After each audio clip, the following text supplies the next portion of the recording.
Okay, good evening, everyone, and welcome to the City of Waterloo continuation of our council meeting from earlier today on Monday, the 18th of November. I just want to start with a territorial acknowledgement. We would like to begin by acknowledging that the land on which we gather, land on which we are broadcasting from, is the land traditionally cared for by the Haudenosaunee, Anishinaabe, and Chinootan people. We also acknowledge the enduring presence and deep traditional knowledge and philosophies of the Indigenous people with whom we share this land today. And I'd like to take a moment of reflection. At the beginning of this council meeting, we paused to think about the needs of our community. May we show wisdom and compassion in all our decisions. And I must admit, every time I read that, I think of Jen and the work you did to get Lynn Wollstonecraft recognized, because Lynn was the first person to read that. Yeah. Disclosure of pecuniary interest in the general nature thereof, Council. Councillor Hanmer. Thank you, Chair. Through you, I would like to request that item 8E be removed from the items for consent, and then I have a conflict with the WACAT appointments because my spouse is listed as an appointee. That's great, thank you. Any other declarations? Okay, seeing none. We're on to approval of minutes, the October 21st council meeting. Do I have a mover? Moved by Councillor Wright, seconded by Councillor Bodley. All those in favor? That's carried unanimously. Delegations, our first delegation this evening is Peter Crank, PhD, Assistant Professor of Geography and Environmental Management at the University of Waterloo, and he's talking about urban heat island mapping. Welcome. Thank you, and it is a pleasure to be with you all. I'm here with my graduate student, Gagandeep Singh. We together worked with the City of Waterloo, as well as some funding through the MyTax program, the business strategy internship specifically, to look at the urban heat here in the City of Waterloo and to explore how can we better serve the city through our various expertise at the university to support decision-making around issues such as extreme heat, urban heat, and climate justice. So with that, I'm going to pass it over to my student, Deep, who will share the details of the presentation with you all.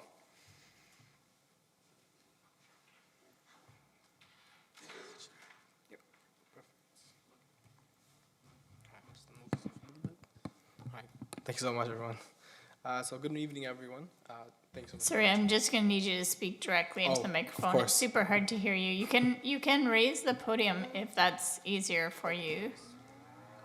Yeah, that's good. That's great. Thank you. Perfect. Thanks so much, Dr. Crank, and thanks. Good evening, everyone. Thank you so much for letting me and letting us be here today. As my name is Gagandeep Singh, I just go by Deep, and I'll be presenting about the City of Waterloo Urban Heat Island Study. So, the urban heat island effect is a phenomenon known, also known as UHI, in which impervious surfaces in city cores create greater surface temperatures when compared to their rural counterparts. Non-natural surfaces like asphalt and concrete retain heat for much longer and increase a city's temperature profile, which is a serious detriment to older-aged individuals and drastically increases the risk of heat-related illnesses for city residents. On the other hand, vegetation and factors like tree canopy actually reduce land surface temperatures by providing means of mitigation, shade, and heat dispersion. So we turned to heat remotely sensed data and looked at vegetation indexes to kind of find solutions for land surface temperatures in the City of Waterloo. So while we may understand that surface temperatures induce heat exposure, it's very integral to conduct research like this to support cities, especially those that lack the capacity to assess their own risk profiles. The incentives of this research is there to create a deeper understanding of LST or land surface temperatures, climate change, and improve public health to mitigate the impacts of urban heat. For the City of Waterloo, the urban heat island and land surface temperatures The increases of such over the next decades are prominent reasons of concern warranting almost immediate action. Case in point, with 2024 continuing the trends of hotter temperatures to begin the year. So, for this broader question, the city came to the university with a question of how can the city's tree canopy be increased in parks and open spaces to address urban heat islands, carbon sequestration, and enhance stormwater management. So as a part of this research, we identified kind of three main objectives we'd like to tackle.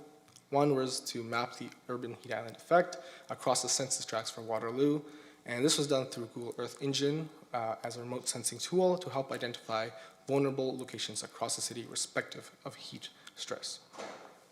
Next, we wanted to kind of relate land surface temperature and the vegetation index. And finally, we wanted to integrate socio-demographic data alongside remotely sensed data to effectively plan future strategies. And for the images on this PowerPoint on the right there, we have some of the mean land surface temperatures across Waterloo for the censuses, and we have a graph showing the correlations between the vegetation index and our land surface temperatures, which essentially show that as our vegetation increases in the city, our land surface temperatures decrease. And the standardization of this research can aid small cities to reproduce such work for their own heat vulnerability studies in the future. So here are some of the results we have from this study. And the top right, the animation shows kind of a seasonal breakdown of land surface temperatures from 2013 through 2023. And the image on the left there shows kind of similar results, kind of compiling that 10-year trends to identify some of the hottest areas in Waterloo between 2013 and 2023. And on the right, once again, we have the mean surface temperatures across Waterloo per ward just for last year. If we were going to break it down to look at some of the results, we can quickly identify that over the past 10 years, Conestoga Mall has been the hottest location in the city of Waterloo, and much of that downtown urban core highlighted in orange is a particular area of concern for heat risk. Some particular interesting points as well is that of the artificial turf field, and the University of Waterloo is actually their parking lot. And if we were to integrate some socio-demographic data alongside our mean LST for 2023, we can see some of the hottest areas and hottest census tracts and wards for City of Waterloo kind of coincide with some of the student housings we see between University of Waterloo, Laurier, and Conestoga. Additionally, as part of this research, we turned to some students at the University of Waterloo to conduct some geospatial statistics. They focused on the relationship between tree canopy and the land surface temperatures for leaf on and leaf off periods between 2016 and 2023. So leaf on periods signify when tree coverage with leaves, and leaf offs are periods when trees have dropped their leaves. And the main takeaways from their findings are that of the tree canopy has some of the strongest correlations to land surface temperature within the city, essentially being that as we increase canopy within the city, we can greatly mitigate land surface temperature. And additionally, we also found that the prominent areas of heat risk within the city coincide with some of the heavily trafficked areas, such as alongside University Avenue. And we're also finding that historically cool areas along the border of Waterloo are warming in part due to rapid urbanization. So to kind of convey all this information back to the city of Waterloo, thanks so much. We created some ArcGIS products here, and we work closely with the city of employees, and we hope these applications will be impactful in supporting the decision-making process going forward. We first have a general site really hosting information about this UHI project. We have a dashboard which shows the annual census tracts, breakdown of surface temperatures, the vegetation indexes and their correlations. And lastly, we have some applications showing the seasonal surface temperatures, the monthly breakdown of these surface temperatures, and compiled demographic vulnerabilities. And I'd just like to reiterate that and highlight once again, it's really wonderful to create these products requested specifically by the City of Waterloo through this MyTax program, in which these applications will hopefully be very instrumental in providing a resource for future sustainability projects and improve public health. As for some next steps and areas of improvement of this research, we found that canopy structures around urban cores can help alleviate these land surface temperatures, and these are viable solutions for when vegetation may not be possible in very deeply integrated non-impervious surfaces. Next, we found that urban greening supports low heat risk profile neighborhoods, and this is very evident in the imagery they're showing that the deeper the green, essentially, the lower the heat risk or lower the heat stress rating that in the neighborhood.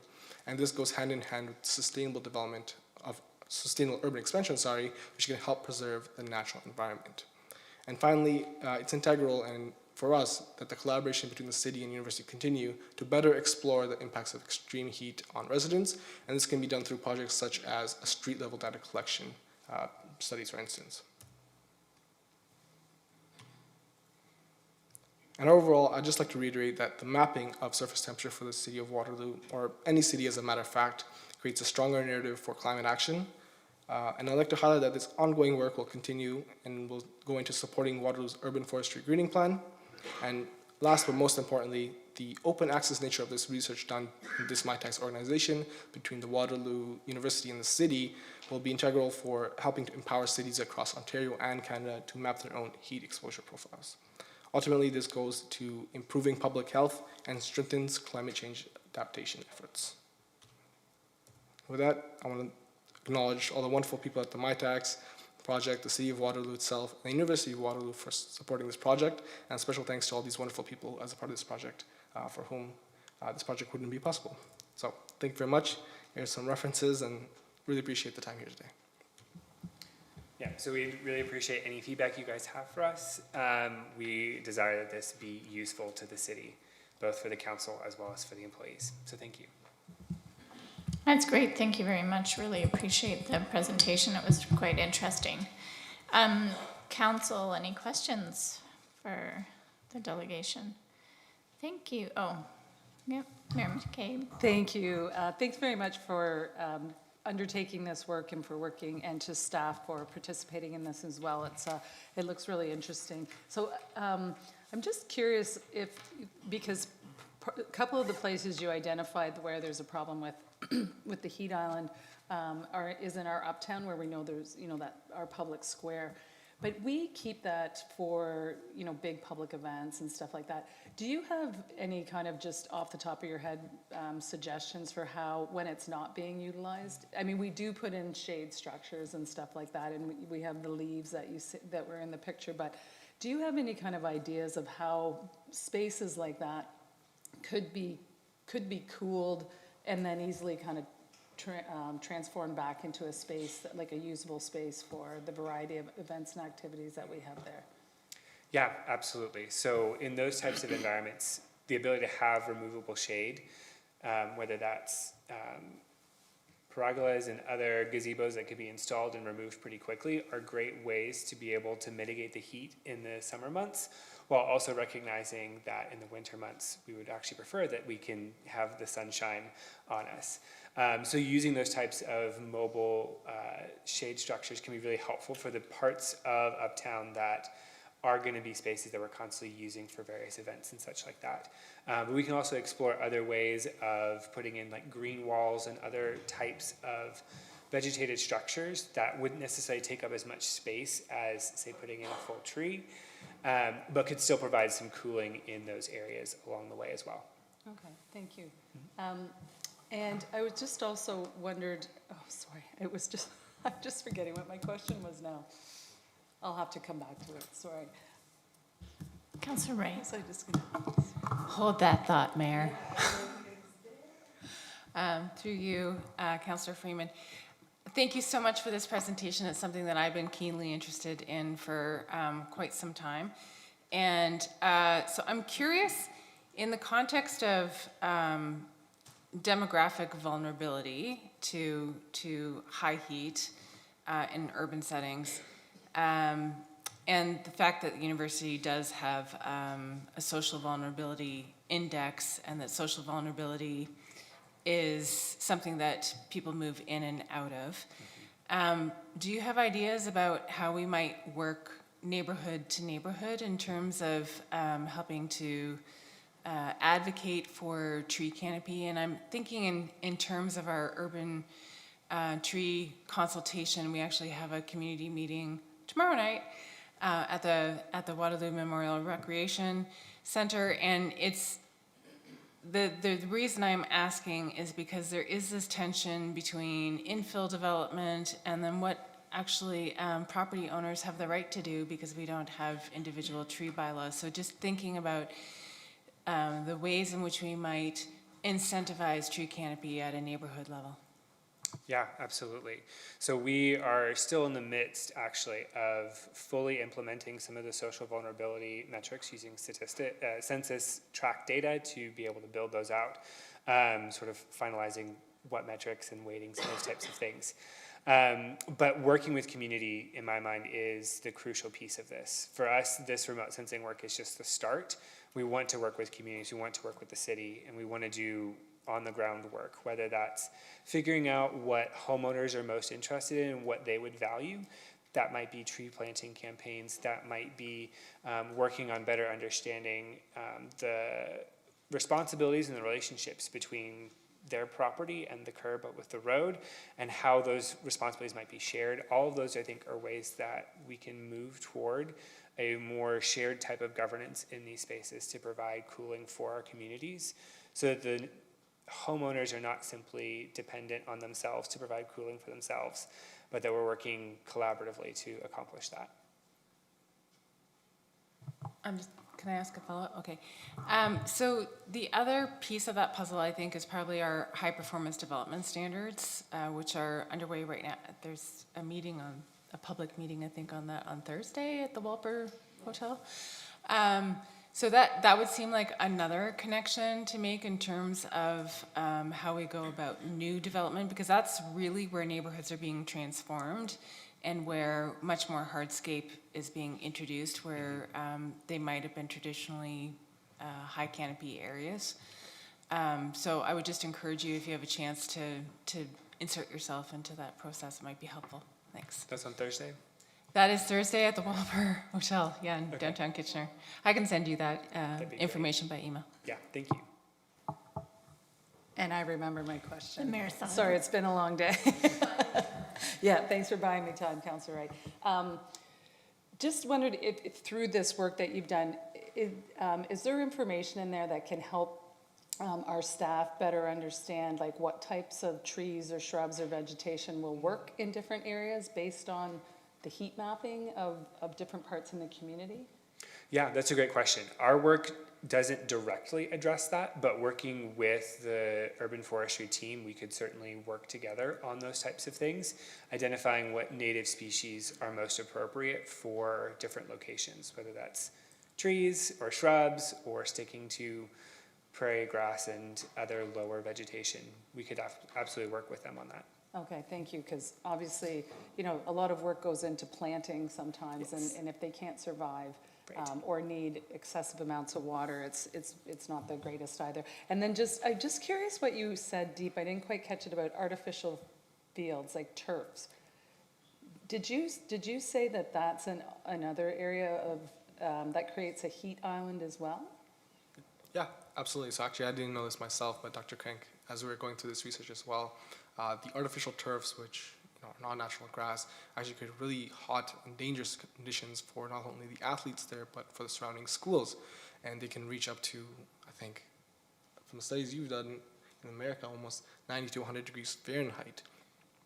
So yeah, artificial turfs, surprisingly, are really key sinks of heat, and they impact greatly on the urban heat island, and actually negatively impact not only the athletes there, but kind of the schools and surrounding neighborhoods as well. Okay, thank you. That's a really interesting insight, because we do have a number of artificial turfs, obviously, for soccer and, you know, other sports and things like that, but that's certainly something to keep in mind as the temperatures continue to get hotter for the type of sports and like outdoor sports and things of that nature. Thank you. Thank you. Thank you very much for working with us and for providing this insight. Thank you. Any other questions, council? Okay, seeing none, thank you again. Thank you very much. Thank you. Council, we're on to the consent motion, and I know that Councillor Hanmer wanted to remove item E. Is there any other items that people want to remove from consent?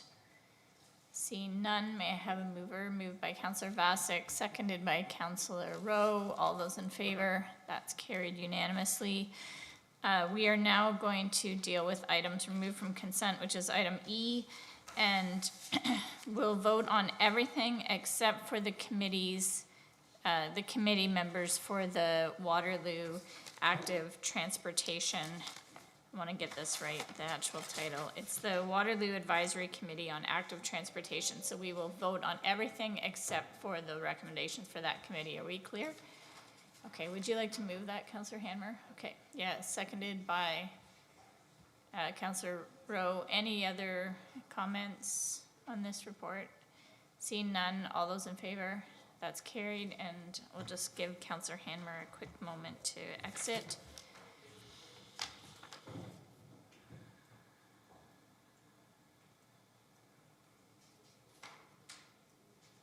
All right, so is there someone that is interested to move the Waterloo Advisory Committee on Active Transportation? Moved by Councillor Bodley, seconded by Councillor Vasic. All those in favor? That's carried unanimously. Thank you so kindly. So we'll just give Councillor Hanmer a moment to turn about and return. We are on to item 9, which, oh, sorry, we did item 9. Item 10, staff reports. So staff report A is the 2025 interim tax levy. Council, was there any questions on that report? Seeing none, do I have a mover?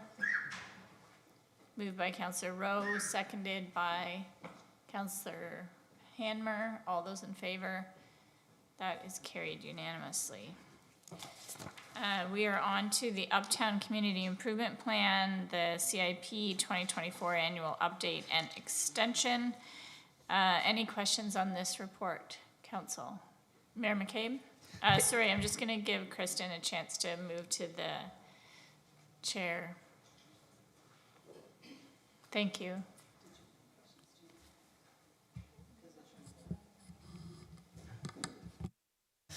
Thank you. Excuse me, through you, Chair. Just a couple of questions. Well, a slight amendment to the recommendation 3. I was curious about whether I think that we should maybe add the BIA in there as well to be part of the review. So that's one suggestion that I have. But my question is, could you give us a sense of the process that's for the small businesses in applying for this fund? Because I've heard different business owners tell me that it's pretty onerous. And so just wondering if you could kind of describe the process or how streamlined it is, or if there's improvements that maybe need to be made to it. Thank you, through you, Chair, to the Mayor. Sure, I can do that. So it's actually a pretty, I would say, simple process. So if a business is interested in applying, we ask them to reach out to our staff. Currently, Erin on our team is the intake coordinator for the application. So she will meet with them or chat with them, make sure they qualify. So there is a boundary to the community improvement plan. So businesses need to be within that boundary to be eligible. If they are, then what they would do is chat with her about what kind of work they would like to do. So right now, we primarily have the facade improvement component of the program. So if it's a new signage, or we've seen brick repointing, masonry, wood restoration, those kinds of things, or signage if it's a new business, then they would fill out the application. It's, I would say, maybe at most a 2-3 page application. Basically what they need to do is, if they're a tenant, they need to have the owner's signature on that application, the owner of the building, that they have approval to do work to usually it's the exterior of the building. And they would provide a quote or two that they've received. So most of the businesses have done that. So where it might get a little more complicated is we do have some bylaws that could impact that. So if it does need to get heritage reviewed, that would be, it would go through the Heritage Committee. So there is an extra process for those properties that might qualify or be impacted by that. And then sign bylaws would also impact that. So if they are applying for signage. And so they would submit the application. We circulate it right away through the planning department. They do the review and provide comments back to say, yes, it's subject to heritage or a sign permit. We get those comments back and we make sure all the applications have been filed. We help walk them through that process. And then once all of that's been done, they basically submit receipts to us showing that the work's been done, as well as photographs of the completed work. And we submit it for payment. So it's a pretty streamlined process. I would say if there's no signage or like historic, it can all be approved within days. It just gets a little more complicated if we have bylaws that apply to the properties. And do you have a percentage of how many may have bylaws that apply for it? Because I'm just thinking if planning or heritage need to be involved, certainly it would be much longer than a few days. It is longer, of course. I would say we've seen lately a number of, because a lot of the businesses have, a lot of the properties within the core were updated fairly recently. Many of the facades or new buildings have been constructed. We are seeing a number of the sign requests. So when one business might exit and a new business comes in. So I would say there are a fair number of applications that would be required to meet signage, like sign bylaw requirements. So I don't think it would be more than probably a month turnaround, and we can give an approval conditional on the sign permit kind of process. So I would say it would be fairly quick still.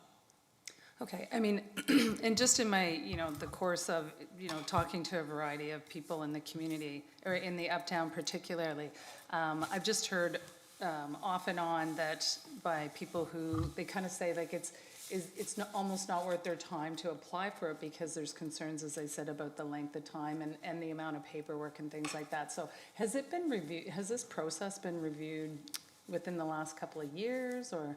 The process has not changed within the last couple of years, but part of what we are proposing is that we are going to be meeting with anyone that's been within the program and had the experience of going through to get some of that feedback. So we will be putting together, whether it's a survey or a telephone kind of one-on-one interview consultation with people that have used the program in the past to get their feedback on areas they think it could be improved, for sure.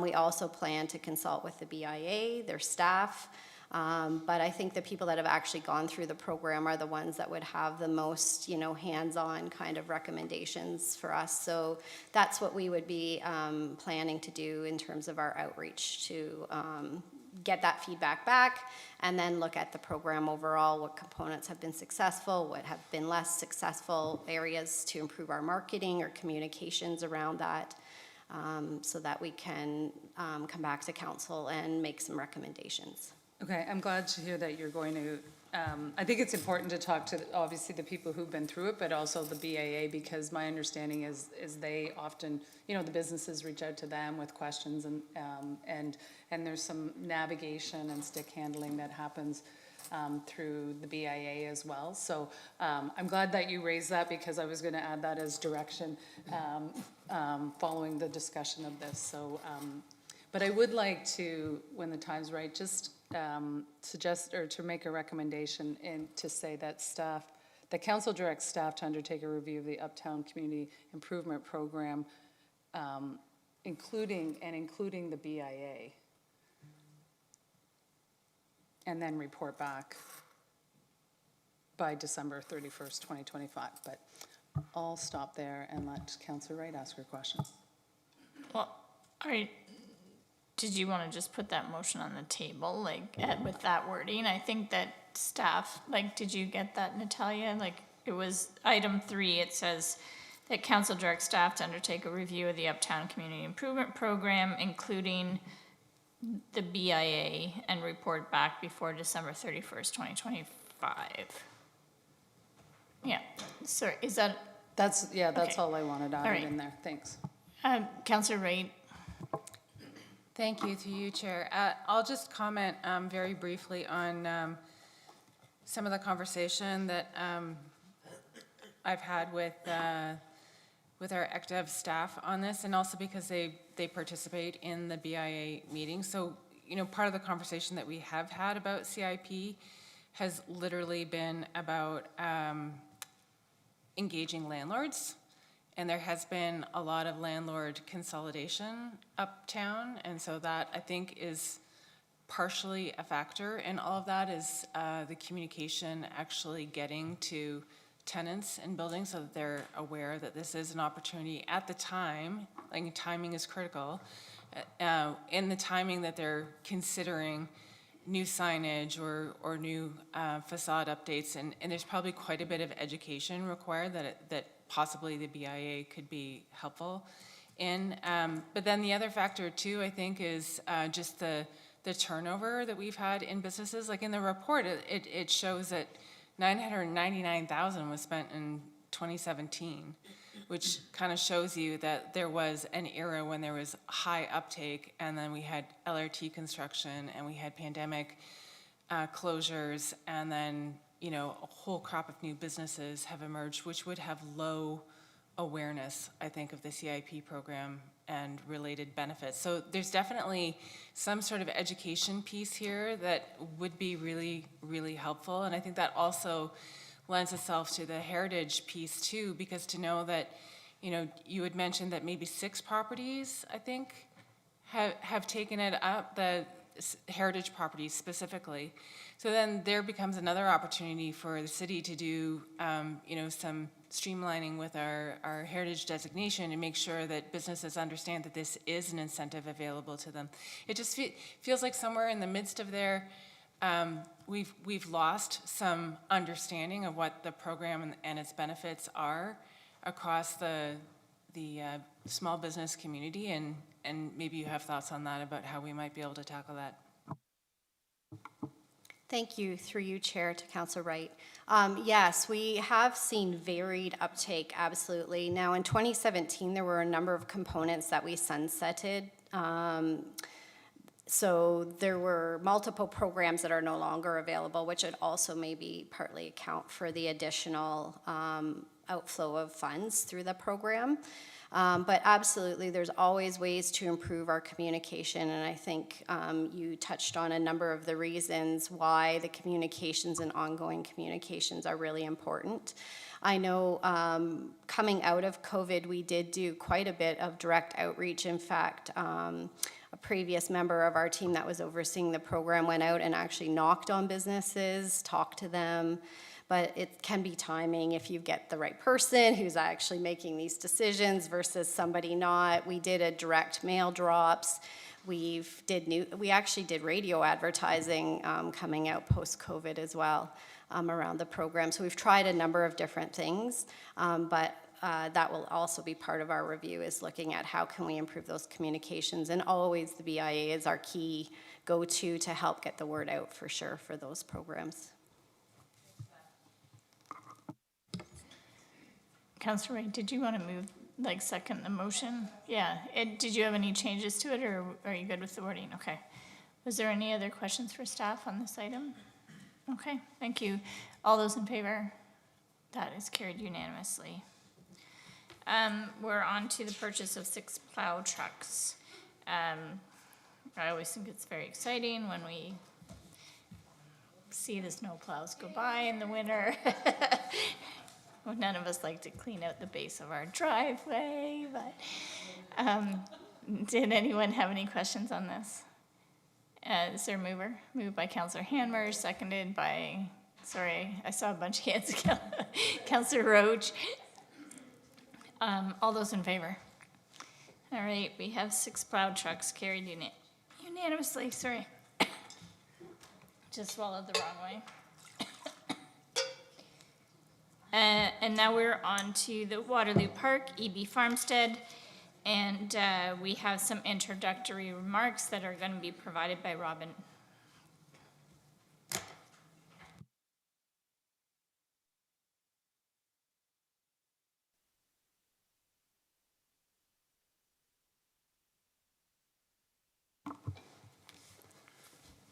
Good evening, members of council. So I was here in May of this year, And at that time, I was looking for direction to consult with the community in regards to the EB farmstead and looking for direction in terms of, are we going to continue on with the farmstead with animals, or are we going to continue without the animals? And so at that meeting, council gave me direction to engage with the community. So that took place over the summer of 2024. And we reached, you know, I think a good base of the community. We were at free events throughout the community. We did an online survey. We did some engagement through Engage Waterloo. And, you know, the report wrapped up early September, and then staff went through kind of the remarks. The consultant that we work with did a report that's published on Engage and speaks to the community's, you know, opinions and thoughts on the EB farmstead. And aside from the comments, staff have looked at, you know, the age of the animals. We've looked at the infrastructure that's in place, and we've come up with the recommendation that's before you. And I'm sure there's going to be lots of conversation around this, and happy to take any questions. What I want to emphasize is the conversation is really, hopefully we can focus around, do we move forward with animals as part of Waterloo Park, or are we moving forward without animals as part of Waterloo Park as we move into the Waterloo Park plan refresh for 2025? I think, you know, some of the conversation that we've been caught up in, and we can discuss tonight, is, you know, what will take place in that, what will take the place of the EB farmstead, and what does the future of that space look like if council gives direction to move away from live animal displays. And I think we really want to leave that conversation for the 2025 and forward Waterloo Park plan. And you know, at that point, we'll do extensive community engagement. Annalee and her staff have been working on an engagement plan, and you know, it'll probably be over the course of 6 to 12 months of community engagement where we'll reach out to the community through various different streams to get the feedback and let the community kind of dream and imagine what not only the space where the EB farmstead was, but the you know, how do those spaces and activities and programs intertangle amongst each other within the park. So I'll leave it at that, and I'll open the floor for comments or questions. And I may invite Annalee up here to help me with some engagement pieces if there's some questions around that. That's great. Thank you very much for those introductory comments. Council, we have a delegation on this item, so I was thinking that we'd hear from the delegation and then we could move into questions of staff, if that works for everyone's. Okay, so I'd just like to welcome Diego Almaraz. He has a presentation for us.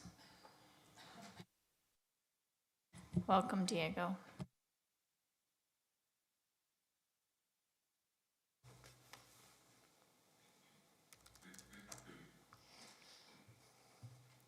Hello, everyone. Thank you so much for having me. So my name is Diego Almaraz. I'm an urban planner and urban designer, and I have close to 15 years of design experience with public spaces, and I've been a Waterloo resident for 16 years. So I'm here, so first I want to say that I fully support the recommendation of rehoming the animals from Waterloo Park. I think that's really the right decision. The engagement, it's all there, so I think it really makes sense. However, I'm here to also suggest a temporary and innovative use of the existing enclosure while the Waterloo Park plan is being updated, and that's what my presentation will be about. So first, I want to say that dog parks are good, so that's an assumption. There's lots of research throughout the world, and a lot of precedents about why dog parks are good. There's just some of the benefits, not only for dogs, but also for humans. There is so much about this everywhere. And it is really the reason why most cities are proactive in providing off-leash dog parks to residents. So as we know right now, Bechtel is the only dog park in the city of Waterloo. It's a big space. It's a little out of the way. You basically need to drive to get to it. There's a big slope to get there. So it's particularly difficult for people with mobility issues or seniors to access. And also it's really big, which means that sometimes we've seen while being there that sometimes dog owners lose their dogs because it's so big. So the dogs run away, and the dog and the owner has trouble keeping up with the dog because it's such a big space. As you know for sure, the parkland strategy identified that there is a need for additional dog parks, and the first one was recommended for the west side of the city. That is underway as far as I know, and I think it's opening next year, which is great. However, I want to suggest that there is also an urgent need for a dog park off-leash area within Uptown Waterloo, the city center, highest density of the city, very fast growing. And if you walk through Waterloo Park right now, you will see dozens and dozens of dogs at any given time. So an additional thing is that the current Waterloo Park plan discourages single-use spaces, single-user spaces. But as we know also, they are still being provided almost every year, new sports fields that are just for one specific user type, that unfortunately those fields sit empty 90% of the time, except on weekends and sometimes during the week. And I want to suggest that also dog parks are not really an exclusive use, as people even without dogs enjoy being near watching dogs play. So how does Waterloo compare to other cities? This is just dog parks per residence. As you can see, for example, Guelph, similar size to Waterloo, 10 dog parks, so one per 14,000 residents. Plus, they also have a bylaw that allows sports fields to be used as off-leash spaces when they're not being used for sports, which is amazing. It has capacity. And Waterloo, we only have one for 140,000 people. Kitchener, Waterloo combined, one for 68,000 people. So here you can see how we stack up to other cities. So clearly, Waterloo needs more dog parks. So now the A.B. Farmstead site, that's roughly the site. That site has a lot of benefits right now to provide a temporary dog park. It's a prominent location, it's very visible, high visibility, which increases safety. A lot of people walk by, which adds eyes on the space, increasing the safety. There's a fence already that otherwise would go to the landfill. It's already subdivided actually, which means that part of it could be for bigger dogs, another part could be for smaller dogs. There's the Sutera waste disposal nearby, the uses around the site. There's the accessible playground, there's the sports fields and the trail. All of those are compatible uses. There's no compatibility issues at all. The entrances are far away enough. Great for visitors with and without dogs. And actually, a temporary dog park would fulfill a very similar function as the current animal enclosure. So as you're walking by and you see dogs playing, that adds joy to your walk as you stumble across the dog park, whether you have a dog or not. Could be very easily implemented, very cheap, as soon as the animals are removed. And again, it would be an interim solution to this problem that we have, while there is public engagement and detailed planning for a potential permanent dog park site within Waterloo Park as part of the plan update. Very easy to maintain, just adding some mulch, which is basically free from forestry, and other minimal adaptations to the fencing and lighting. That's just a diagram of the space.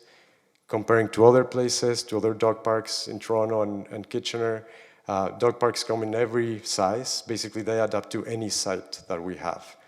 That's a recent one from St. Jacobs. Pretty small, but it's exactly what was needed. Very clear regulations and rules.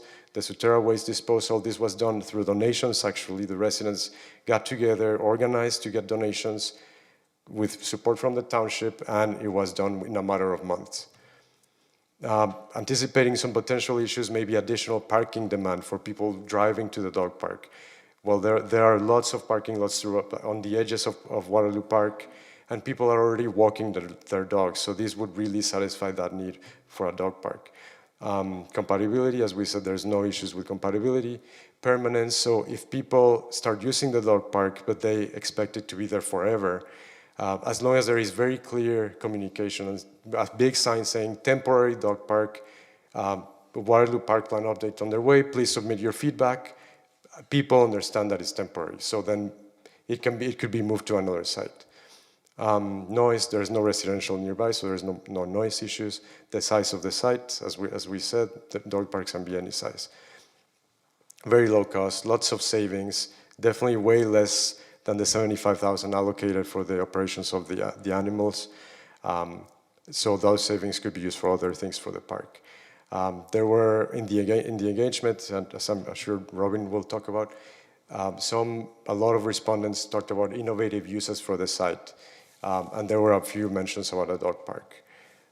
Again, the city of Guelph has the sports fields use bylaw that allows over 40 sports fields to be used as an off-leash area when they're not being used. And there was a lot of research and a big study done for this. We don't have to reinvent things. We don't have to do all this work. They already did it, our neighbors. So we can look at this, take what works, and implement what works. Example of the rules. How does this would connect to our strategic plan here in the city? So equity and inclusion, this would be a safe and accessible space that promotes well-being of more diverse groups, instead including non-dog owners. Sustainability, so it's an adaptive reuse of a structure that would require minimal adaptations, and it's a basic amenity for a complete community, high-density community. Integrity, so this would consider more creative options to address an urgent need without delaying it further, and would also prioritize diverse groups. Workplace well-being, so this refers to more the staff side. This would require very little additional operational work, very little maintenance, and it wouldn't really, they're very basically self-maintained. And community center, dog parks are widely known to be great community connectors for people, reduce isolation, and promote a joyful experience. Operational excellence, so this would save, in the short term, it would save a little bit of money, and of course, it would require a very minimal operational budget. So in summary, I'm here to strongly encourage council to think about this recommendation and consider converting the EV Farm animal enclosure into a temporary off-leash dog park while the Waterloo Park plan is being updated. And Boone says, thank you, council. Thank you. Questions, council? Yep, Mary Lou. Through you, Chair. I actually have a couple questions and different, do you want me to direct to Diego or staff? If it's for staff, then I'd like to release the delegate.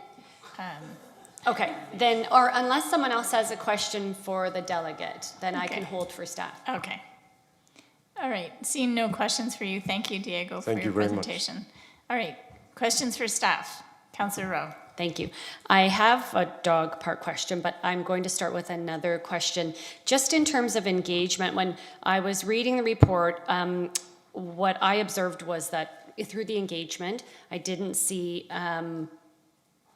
community outreach. For example, specific outreach to perhaps different community groups that use the park in different ways.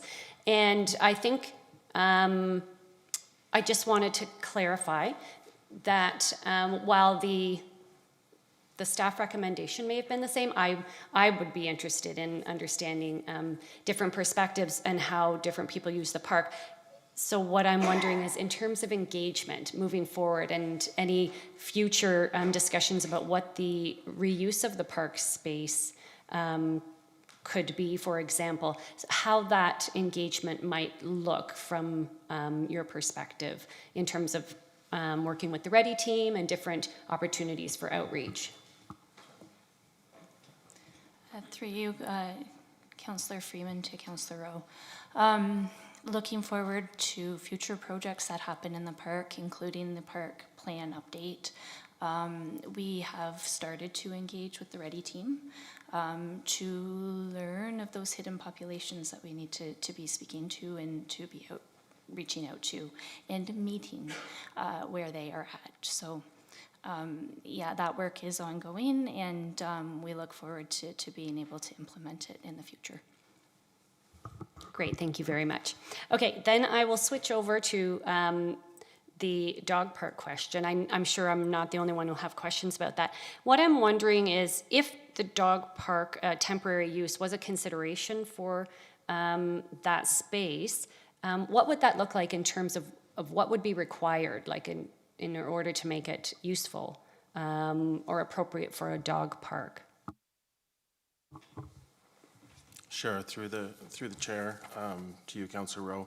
So it obviously isn't, you know, in a condition right now where we could just turn it over and turn it into a dog park. And I think, you know, maybe before I get into what's required for the dog park, to the enclosure being transferred to the dog park, I think just generally, you know, part of the recommendation to end the live display of animals is based on condition of infrastructure. So that was put in 1967. It was a centennial project. It's the original infrastructure. It still has the bear enclosure. Like it's dated, old infrastructure. And if you look at the investment that the city's put into Waterloo Park, we've redone the shoreline. We've done the parking lot and the splash pad and the basketball court at Father David Bauer Drive. We've redone the two Diamonds 3 and 4, and we've invested significantly in the park, and the feeling of staff is that the animal enclosure isn't representative of the standard that we're trying to uphold within the park. We're trying to make change. We're trying to move forward and invest in it and make it look modern and new and aesthetically pleasing.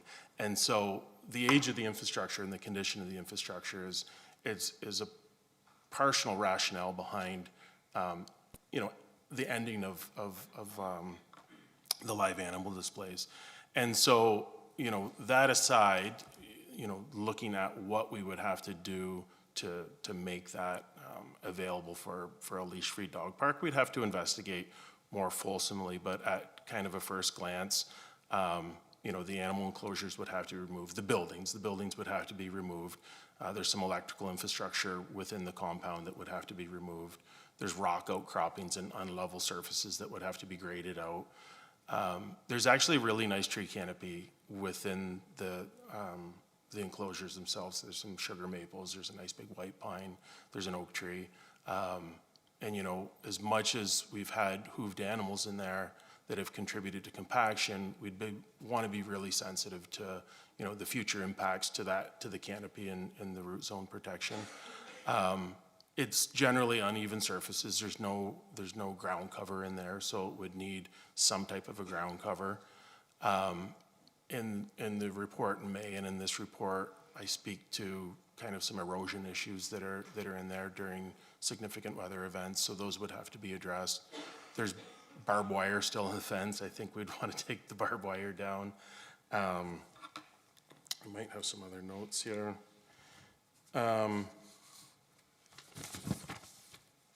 Yeah, and I think the other piece of it is that we would want to, you know, any space that we introduce moving forward, we're making great attempts to make it accessible. So, you know, there would be some accessibility upgrades required for that to be an accessible space. The gate system that's there would need to be modified to, you know, so that dogs can't get in and out on their own, that, you know, spring-loaded gates, and they're old. They're from 1967, so there's some upgrades to be there. So I think generally that's staff's general thought. Like, I think we're in agreement that the core needs a dog park. You know, I think that's not a debatable fact. It's, you know, where's the right location for it, and is this the right location? And I don't think that things necessarily are easily piloted or temporary. Like, once they're there, they're kind of there, and they're hard to get rid of. And so I think, you know, we'd like to explore that possibility of where is the most ideal spot. The other thing that our team does is pride ourselves on engagement, and this is a significant change to the programming of that space. And I think if we were going to go and reprogram it, it would look poorly on us if we didn't engage the community and get their feedback in terms of what the entire community wants this space to be. I think there's probably also some conflicts with having, you know, we have counters at the Bechtel Park. You know, on average, we have about 500 dogs a day at that park. At the peak, we have up to almost 2,000 dogs a day at that park. And so if you can imagine how busy Waterloo Park is already, and specifically in that general area, and now to infuse that many people with dogs that, you know, the requirement for parking that would come with that. You have an accessible play area that is, you know, reasonably, you could have people with mobility issues, with sensory issues, and now you're introducing dogs into that same area. So there's some conflicts that would have to be massaged out. Again, there's no debate. I think that the core needs a dog park. I'm just not convinced that repurposing the animal enclosures is the solution. Thank you. I think you've answered a few questions. So I'm going to leave it there and turn it over to my council colleagues. Councillor Wright. Thank you, through you, Chair. So I want to kind of separate these issues for a moment. Number one, there are animals in the park that are wild animals and belong in that park. And so we're not actually losing animals. On a regular basis, as a park user, I have seen deer and fox and possums, skunk, raccoons, osprey, beaver, turtles, heron, orioles. There are tons of animals in that park, and I think it would be much more beneficial for us to be supporting their habitat in the park than the habitat of some aging domesticated animals. So you will definitely hear my vote in favor of ending the domesticated animal program in the park. In the interest of separating these two issues, I'm wondering whether we might introduce a fifth recommendation. And so if council is willing to hear my suggestion here, I'm wondering whether we might just ask staff to expedite the choice of a location for a dog park in the Uptown, either as close to the Waterloo Park location as possible or within the Waterloo Park, either as part of the Waterloo Park master plan or sooner than that if there is a suitable temporary location. So giving you time to go away and do that work and bring us something that is viable, I think the priority is really, like, we really do have a strong need for a dog park. I hear about it regularly. We have such a population density along Father David Bauer Drive with the barrel yards, and then, you know, more density coming into that neighborhood adjacent to the park. There are a huge number of apartment dwellers with dogs, and just the need is significant. So I wouldn't want this to lag too long. So just putting that on the floor to see whether we might be able to expedite this process a little bit. Well, like, if you want to put a motion on the floor, that would be fine, and we can see if there's a seconder. So I think what I heard you say was to add a fifth recommendation, and what I have here is to direct staff to expedite identification of a location of an off-leash dog park in Uptown Waterloo. Yeah, we have something on the Okay. on the screen here, I think. Okay, so that would be item 5 to this. Did you want to move that, and we'll see if there's a seconder, and then we can have something that we're basically have on the floor, seconded by Councillor Bodley. Okay, that's great, thanks, Councillor Bodley. Sorry, Councillor Wright, did you have any more questions or comments? No, that was it for me. Okay, Thanks. thanks. Thank you, through you, Chair Freeman. I have a comment, but I have a couple of questions that maybe I'd like to ask, setting the dog park piece aside, which I think is handled nicely by Councillor Wright there. My question is about the finance piece. So in the Engage report, it was noted that capital investments to upgrade this area would be $5 million from a capital perspective. But what I hadn't seen in the report was what the potential operating impacts might be if we were to, quote, do it properly, which seems to be the starting point for any conversation in the community, was we can't continue to operate the way that it is today. So I know that we did some analysis of some municipal comparator, like a municipal scan of other places that are doing a similar thing. Do you have any numbers for us to share with us about what potential operating costs would be if we were to, again, quote, do it properly? Sure, thank you. Through the chair to Councillor Bodley. So The 5 million, just to be clear, that was kind of a starting point, where we thought we were comfortable giving a figure for a starting point for capital. And, you know, depending on how engagement proceeded or comments through GRAC, and just further studies into it, we figured that 5 million was a base starting point, and that number could go north from there.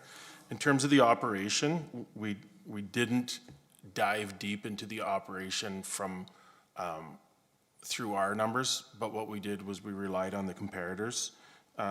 So City of St. Catharines, they operate Happy Rolf's Animal Farm. So their 2024 operating budget was $370,000 to operate that facility. The City of Toronto, the Riverdale Farm, the data is old, it's from 2012, but it was at $500,000 operating and then $100,000 annual capital, so for a total of about $600,000 operating. And again, that's a 2012 number, so you can imagine that number has significantly gone north. Chinguacousy Park in Brampton, which I see could, you know, if we move forward with an animal operation, I could see us kind of mirroring that type of a program. They're $390,000 operating. That's their 2024 number. So a significant amount of operating dollars. That includes staff and feed and bedding, veterinarian care. Predominantly, it's staff heavy because all three of these operations have staff presence from an educational perspective and an animal health perspective. Thank you, that's very helpful. And a second question through you, Chair Freeman, before my comments are, so it's noted in the report that the $75,000 that's in the budget currently could potentially be reallocated back into Waterloo Park for ongoing investments in the park, or it could potentially go to Parks Winter Maintenance, or frankly, it could go anywhere. I understand and I respect that this is sort of ultimately a broader budget conversation that's going to emerge in future budget deliberations, but I did want to take the time here, I guess, as the council liaison to Waterloo Park Advisory Committee to highlight that the funds that were set aside to improve Waterloo Park here through this budget, in my opinion, should stay in Waterloo Park. We have significant number of Waterloo Park Master Plan implementation projects that we have more projects than we have money for projects currently. And so while I appreciate that this is, if we were to move ahead with this, that this is found money, more or less, I think it would be at least my strong desire to see this funding stay in the park for further implementations of the park. I don't know that if you have a comment on that at all, but I wanted to at least signal that as part of my conversation here today. Yeah, no, sorry, through the chair to Councillor Bodley, I appreciate that support. I would agree with those statements. I think, you know, we run Waterloo Park with a relatively lean budget. With the North Shore coming online, there's added operational impacts that are affecting the budget lines that we've been carrying for a number of years, and that 75,000, you know, obviously the operation kind of blends, right? So staff that are working at the EB farm are also cleaning bathrooms, they're also cleaning the shoreline, they're, you know, they're cutting grass, they're doing other things in the park. So the budget was already kind of flowing in and out of that operation into other operations. So yeah, I absolutely appreciate the support to keep that money within the Waterloo Park operational budget, because like you said, there's no shortage of work to be done in the park. That's great, thank you. And I'll provide my comments now if that's appropriate, Well, Councillor Vasic had a question, so if it's okay, I think I'll just go to Councillor Vasic, come back to you for comments. Did you have a question, Mayor McCabe? Okay. Councillor Vasic and then Mayor McCabe. Thanks, through you, Chair Freeman. My question is, well, first of all, I want to thank you, Diego, for coming in, because this alternate suggestion wouldn't be here had you not come in and connected ahead of time. So thank you very much for that advocacy. My question here is the idea of a temporary location. I am compelled by staff's arguments for this particular site as a temporary use, sorry. But also, I would appreciate to see something, a temporary location somewhere as soon as possible. But one of the things that you mentioned was that you'd want to do it right and do public engagement, but that also takes time. So you're about to embark on a public engagement for the Waterloo Park Master Plan. And I also think we need to, as an aside, not call things master plans anymore, but that's just an aside that we should be thinking about. I got myself off track.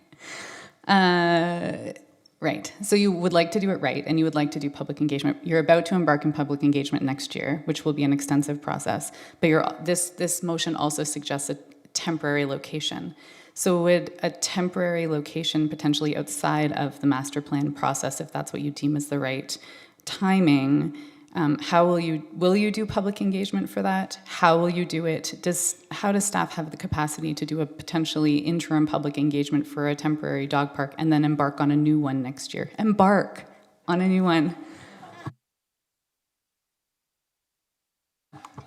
Through the chair to Councillor Vassic. Yeah, great question, and something that staff have talked about. I mean, I think it's no secret that staff is at capacity in terms of rolling out our capital projects. So if this becomes a priority, then really what we would do is we would take a capital project that's scheduled within this 3-year budget, and we would look to push that out and move this one in if that's, you know, and we need to take it away and talk about it and discuss what this means, and maybe there's you know, maybe there's a quick win here, but we need, like, we would just need a little bit more time as staff to take it away, sit down, do some brainstorming, you know, obviously open to council's, you know, out of chambers ideas on locations that we could explore, and then, yeah, like I said, there might be a quick win here, and we can keep everything on track.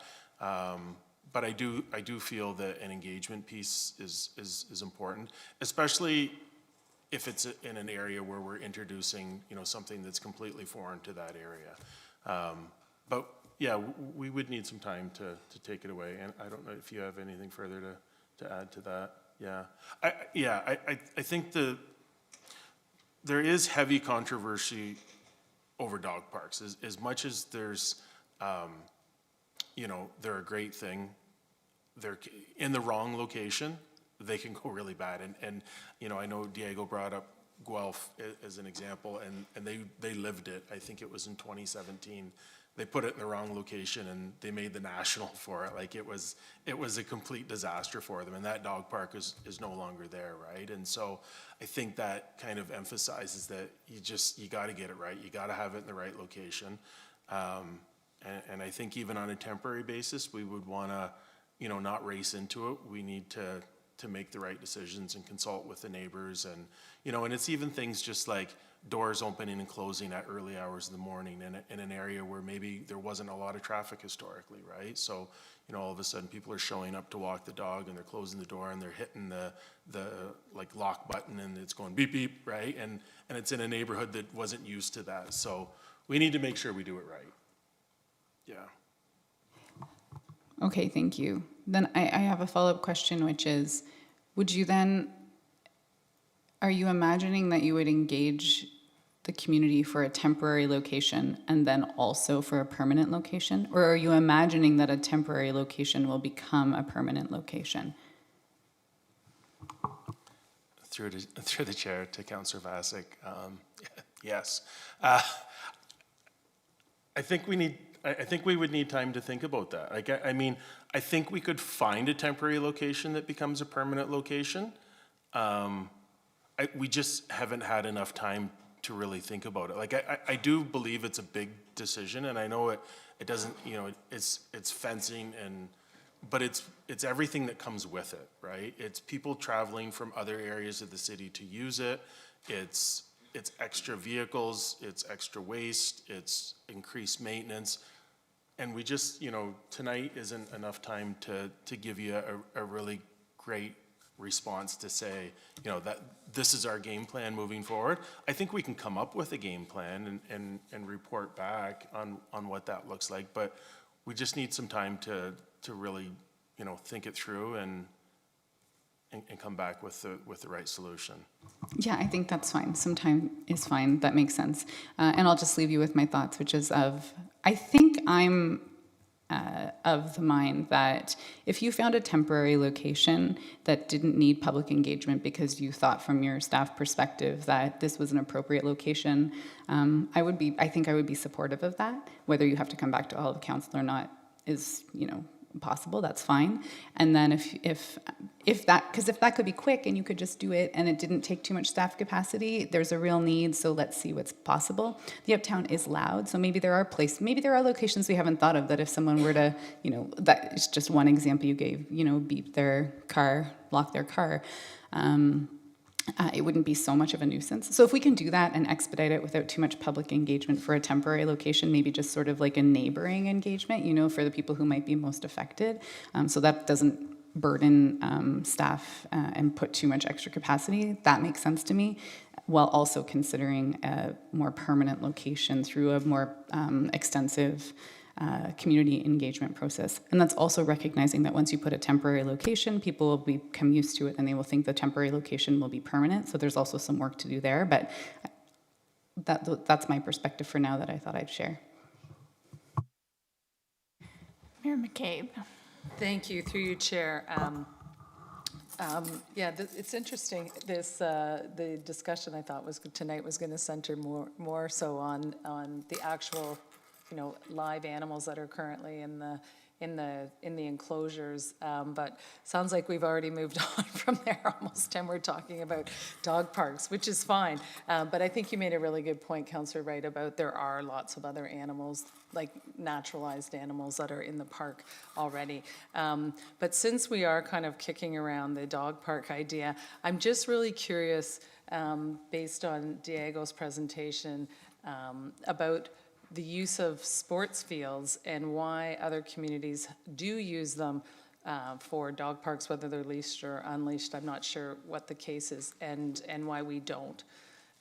So if you could provide a bit of information and background on that, because we do have a lot of sports fields in and around that area that I mean, they're heavily programmed at certain times of the day, but at certain times of the day they certainly aren't as well.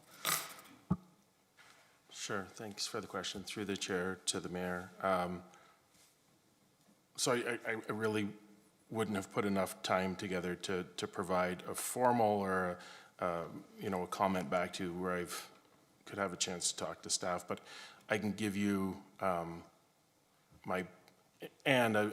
only been at the city for a year and a half, so to explore that in the short time I've been here, I haven't had the chance to do that. But my experience from a previous municipality, and maybe more applicable to this conversation, would be my personal lived experience. I live in Guelph, and so I experience the sports fields that are used by dogs, and my kids, who are now teenagers, grew up on sports fields and at the rink. So I can speak from the experience that we've seen. So not all dog owners are responsible dog owners, and in a lot of cases, you know, maybe you have the best intentions of picking up after your dog, but when you're socializing with friends and the dogs are running around, which is the great part about a dog park, when the dog does his business, you may not see them do their business, you may not get there in time, or by the time you walk over where your dog was, you can't actually find it. And so, you know, having coached minor sports on the field and my kids on the field, you know, there's times where it's like, whoa, hold, stop, like there's a mess on the field here. And that's where our kids play, right? And so is the same place where our kids are playing and, you know, doing slide tackles and diving for balls, is like, I would argue that's not really where I want the whole entire community coming and defecating on the field where our kids are playing.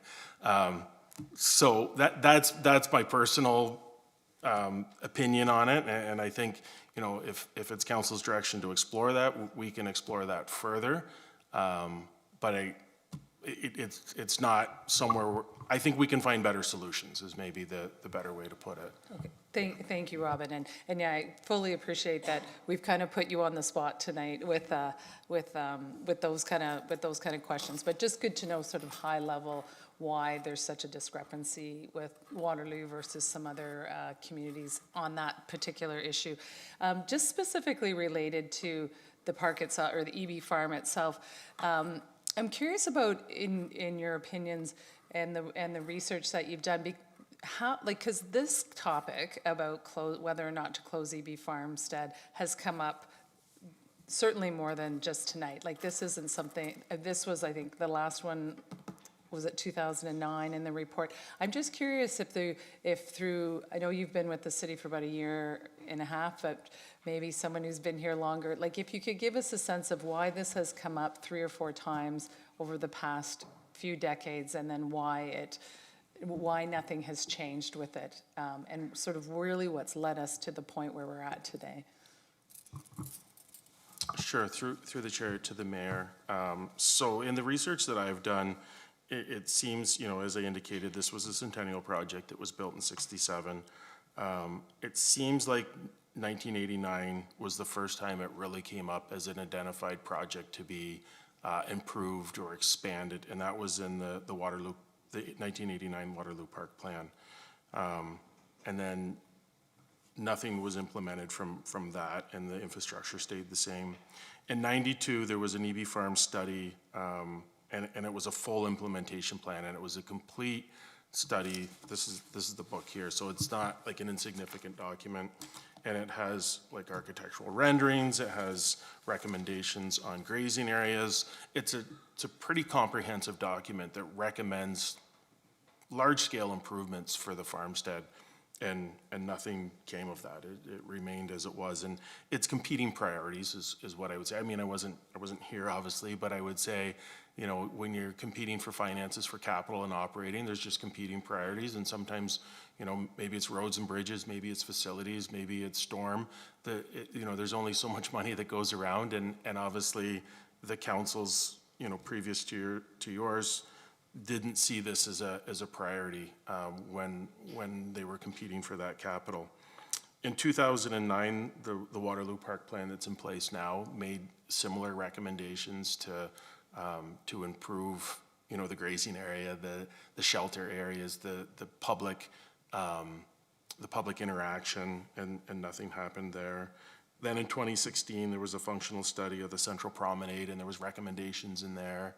And so here we are 8 years later, and still it's been inaction on it. And it's really, it's the financing of it. It's competing interests, and a fast growing city with lots of infrastructure needs to support the residents that are here. And it's not really a core service of a municipality, the same as, arenas and soccer fields and our roads and our bridges and, our active transportation network and the things that make a city move, right? And the reason why people come to Waterloo, it's just kind of been in the peripheral. And why are we talking about it now? I think, it's the age of the animals. The animals are in what the vet calls their geriatric years. And so they're up there in age. The infrastructure is dated and failing.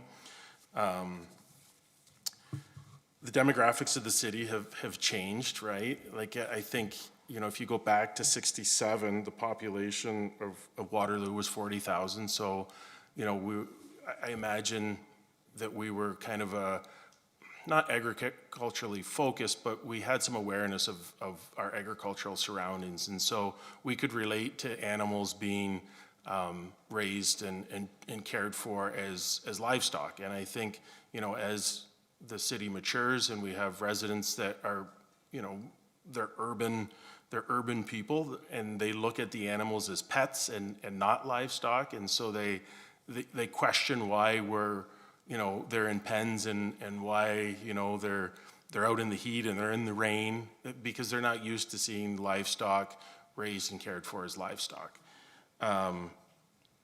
It's a 5-month display.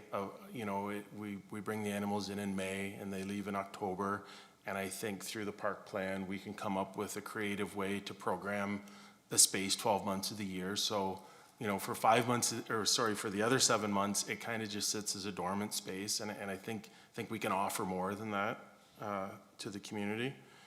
And then, you know, really the biggest trigger was that we're doing the Waterloo Park Plan update in 2025. And when we engage with the community, we didn't want the EB farmstead and the live animal displays to dominate the conversation. And we had a bit of fear, or I had a bit of fear that we would start engagement and we would have all this conversation around live animals and we would lose focus over, you know, a true conversation of what Waterloo Park could be and what could be in there, and allowing people to dream about the different pieces of infrastructure that could be added to our cities. So, you know, if we go into that plan with clear direction that the animals are part of it or the animals aren't part of it, then I think we can have a more focused engagement with the community. So that's how, I know that's a very long answer, I apologize, but that's how we got where we are today, Right. I think. And I think personally, we owe it to the community, since we've had these conversations about 5 or 6 different times. And, you know, this has come up and it said, yeah, we need to do something. And then, as you said, competing priorities and money hasn't been directed to it. So I think it's time that we make a decision one way or the other to either end the park, or sorry, end the live animal display, or look at putting some significant dollars to it to upgrade it, because it's not doing really, I don't think, anyone a service. The animals, the people who have come to the park to explore the park and to be in the park, it's not really meeting, I don't think, anyone's needs to have that kind of a facility still there that needs updating. Animals that are, as you said, only there 5 months of the year and are in their geriatric years. So I think it's the time is right now to make a decision one way or the other. So thank you very much for that. I appreciate it. Thank you. Councillor Bodley, you did say you wanted to make some final comments. Yeah, if I can, and I will just highlight to begin with, I'm supportive of the staff recommendation, and just not to belabor the dog park point, but really appreciate Diego bringing forward what is obvious to anyone who lives in the core, that there's a massive need for a dog park in the core of the city. And as Diego highlighted in his presentation, this is not anywhere in our parkland strategy right now. It is not in the current Waterloo Park Master Plan. And so with this direction that we are providing to staff here today, this is the first time that council, should it be approved, be formalizing and directing staff to tackle this urgent priority in the community. But just my comments broadly on the farmstead, and as was just highlighted by the mayor, we know the animals are nearing end of life. We also know that the Waterloo Park Master Plan is due to be updated, and that necessitates the need for us to have this conversation now. And the overwhelming response from the community is that the condition of the animals needs to be improved should the animals stay. And so this really leaves council with the question of whether or not we should invest the significant amount of money to improve these conditions and keep the live animal display, or whether we should reimagine this space for residents. I want to also acknowledge that, like many in the engagement, I also have a tension with keeping animals caged in the park for our amusement, though I do fully appreciate that the animals are obviously well cared for. But based on the municipal scan of these comparator animal displays, in order to improve the conditions for the animals, we would need to commit to investing in improved shade, greater shelter, more grazing areas. We would need to restrict access to the public at certain times. We would need to increase staff complement for the area, which is a bit too much for me. And like many folks that were referenced in the public engagement as well, I will say that I also have a nostalgic feeling for EB Farm. I remember taking my kids to go see the animals, wandering through the park before staying uptown to grab dinner or ice cream. And ultimately, I guess I believe that that nostalgia is not necessarily for the animals themselves, but for the time that we've spent with our families, enjoying a beautiful summer day, seeing our children happy, the sense of community that comes from interacting with our friends and neighbors. And I believe that with the incredible upgrades to Waterloo Park that have been made over the past number of years, and I won't belabor all of them because Robin did a great job of highlighting them, we have an incredible urban park that we should all be proud of, one where many folks will look back with that same fond nostalgia that I have for bringing my kids to visit the animals when they were young. And ultimately, the EB Farm area currently does not live up to the standards of the rest of the park. And with the Waterloo Park Master Plan coming forward, this is a great opportunity for us to reimagine EB. And we've already seen a ton of great potential alternatives from the community that could revitalize the space. And hopefully this will help continue to contribute to making Waterloo Park the jewel of the city of Waterloo.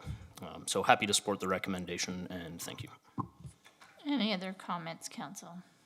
Seeing none, there's a recommendation on the table. All those in favor? That's carried unanimously. Thank you very much, and thank you, staff, for your work on this and getting the community feedback. I think it was a worthwhile conversation that was had. Okay, council, we are now moving on to consideration of notice of motion given at a previous meeting. There is none. Notice of motion, there's none. Communications, none. Unfinished business, there's none. Questions, council? Councilor Wright. Thank you. Through you, Chair, I have a question for staff.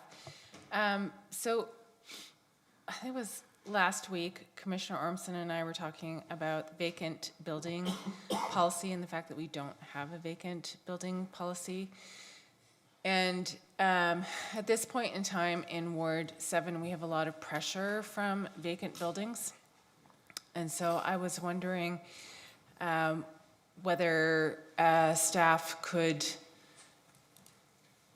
give us an update maybe on where that may stand and what the timeline for it might be.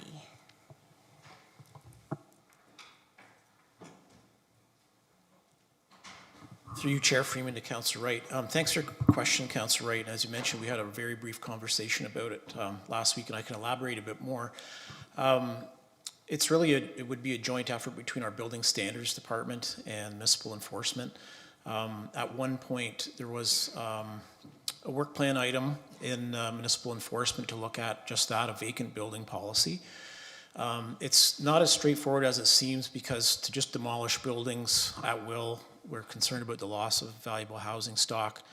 But at the same time, if we let properties languish and we don't hold the property owners to account, they obviously bring a host of other problems as a vacant building. There's risk for fire and risk for rodents and trespassing and whatnot.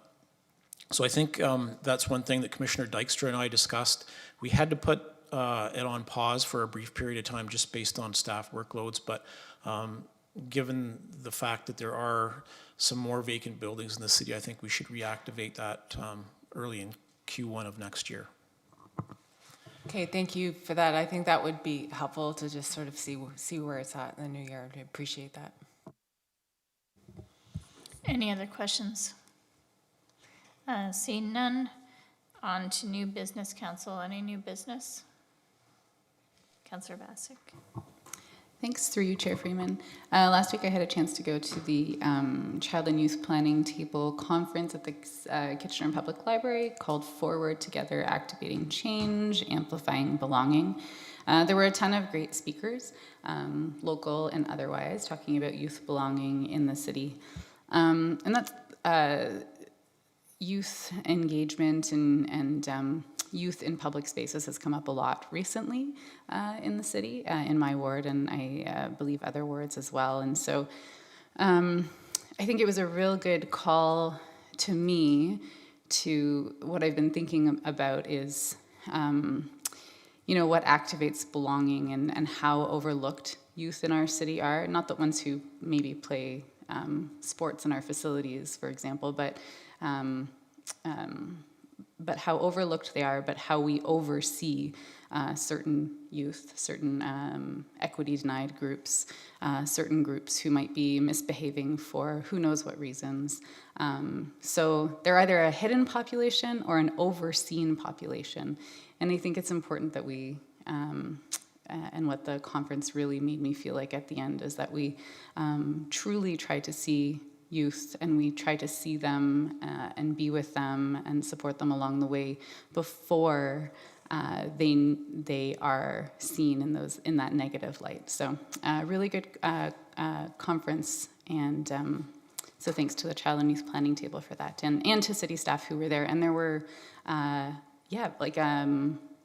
most of the Ready team was able to make it, and then some of our neighborhoods team as well. Thank you for that information. Is there any other new business, council? Councillor Roach. Yes, this weekend, this Saturday, the Lakeshore South community is having a free skate at Albert McCormick Arena at 2 o'clock. And it just reminded me of something now that we said skating, and I'm involved in hockey, obviously. I had a chat with my friend last week whose uncle would have turned 100 years old this month, a very famous resident of Waterloo. He presented to Canada Amateur Hockey 1962 the idea of Team Canada. And Father David Bauer passed away at the young age of 64 and would have been about 100 years old last week. That's interesting. Thanks for that history. Any other new business, council? Councillor Wright. This is just a forward projection. Tomorrow is an urban canopy tree consultation at the pavilion in the rec center. So this is organized by Uptown West and a number of concerned residents who just want to be able to provide extra feedback on our strategy, our engagement on tree canopy. And so this has been sort of shared broadly among the different Uptown neighborhoods. If you are interested in joining, please come by. I think it's 7:30 p.m. And then also just wanted to do a plug for the High Development Performance Standards, Powering the Energy Transition. So this is the event taking place at the Wolper Hotel Thursday, 3:30 to 5:30. And again, it's regarding Waterloo Region Community Energy and the development of the high performance development standards. That's great. Any other new business? Seeing none, we're on to enactment of bylaws. Do we have someone willing to move those bylaws? Moved by Councillor Bodley, seconded by Councillor Roach. All those in favor? That's carried unanimously. Am I right? Sorry, I wasn't looking in this direction. Councillor Roach, you're in favor of the bylaws? Yeah, okay, just double checking. Okay. Yeah, I got you for the second, but I didn't see the hand for the vote, so I appreciate that. And now I need a motion to adjourn. Moved by Councillor Rowe, seconded by Mayor McCabe. All those in favor? Thank you very kindly. Have a really good evening.